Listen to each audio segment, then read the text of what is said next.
A surprise in the oven. Once upon a time a plump old woman named Tante Adela lived in French Canada. She lived all alone with her big gray cat and the cows in her barn. One morning she got up very early as it baking day and there was much to do. She took a load of wood outside to her oven. "Now why would oven door be open?" she said. She poked a stick inside to see that no leaves or twigs had blown in. But the stick would not go far, something was in there. The old woman bent over to look in. When she saw what she saw, Tante Adela slammed the oven door shut. She ran out of her yard and down the road as fast as she could.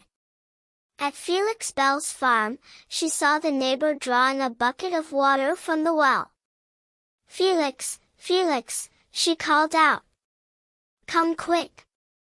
There is a skunk in my oven." "Are you sure?" said Felix. "Maybe it is your cat." "Of course I am sure," said Tante Adela. "Does my cat have a white stripe down his back?" "I will come as soon as I draw this bucket of water," said Felix. Tante Adela turned and dashed back to the road. She headed for the next farm, the farm of Louis Ross. After all, 3 heads are better than 2. "Louis, Louis," she cried, out of breath. "Come right away. There is a skunk in my oven." "A skunk?" said Louis.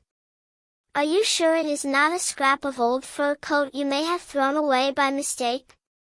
"Why would I throw away a fur coat?" said Tante Adela. "Am I the kind of person who would do that?" "You have a point," said Louis Ross. "I will come over as soon as I have finished feeding the chickens." The old woman turned to the road and limped to the farm of Samuel Roy. "Samuel, Samuel," she cried out. "You must come to my farm. There is a skunk in my oven." "Are you sure?" said Samuel. "Maybe you saw a shadow inside as you opened the door." "Does a shadow have a bushy tail?" said Tante Adela. "Does a shadow grit its teeth at me and snark?" "I don't think so." "I will come right over," said Samuel. "Just as soon as I finish weeding the garden." So Tante Adela went from farm to farm looking for help. By the time she made it back home, Felix and Louis were already there. Soon after, Samuel came too, and others who had heard about the skunk in Tante Adela's oven. "Yep, there's a skunk in there all right," said Madame Ross, who had opened and closed the door. "I know that," said Tante Adela. "The question is, what to do about it?" "I will run home and get my gun," said Felix. "That will take care of that." "No, no," cried Tante Adela. "Think of the smell. She will not be able to bake bread in there for a month," said Madame Roy, and everyone agreed.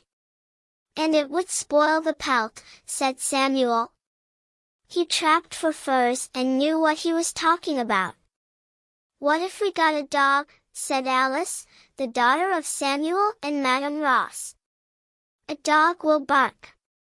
Maybe that will scare the skunk out of the oven." "If the skunk gets scared," said Tante Adela, "think of what it would do."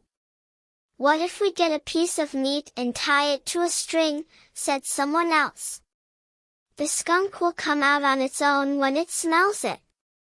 "I have no meat," snapped Tante Adela.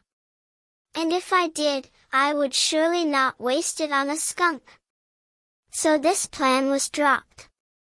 No one else cared to use their own meat to lure the skunk out of the oven if Tante Adela wasn't going to use hers. "Oh, woe is me," wailed Tante Adela. By then, everyone was getting bored with the question of the skunk. And it did not look as if Tante Adela was going to serve any food or drink for everyone who had come. Soon Felix Bell and his wife remembered they had to milk the cows. Lewis Ross said he must get back to clean the barn. And one by one, everyone found a reason to head home. At this time, Tante Adela saw Jules Martel come into the yard. The young man may be simple-minded, she thought. Still, who else could she turn to for help? Jules, she said. Jules Martel. There is a skunk in my oven. Can you get him out without scaring him? Jules nodded his head. He walked over to the oven. He opened the door and leaned inside. He spoke in a low voice. No one could tell what he was saying. At last he stepped back. Then the sharp face of the skunk stuck out of the oven doorway. Everyone stepped back a few feet. The skunk wiggled its way over the edge, and dropped to the ground. Slowly the skunk made its way through the yard, holding its head high. And it headed into the woods, where it disappeared. Tante Adela was thrilled. All the others were amazed. How did you get him to come out? Said Samuel to Jules. What did you say to it? Said someone else. I just told him, said Jules, swinging his arms back and forth, that if he stayed in the oven any more, he would begin to smell like Tante Adela's bread. And if that happened, none of the other skunks would come near him. Who would have guessed? Samuel Roy shook his head. That a low creature like a skunk cares about what others creatures like him think of him. I suppose all creatures must have some sense of self-respect, said Alice Roy, no matter who they are. Alice Roy and the others nodded in silence. The end.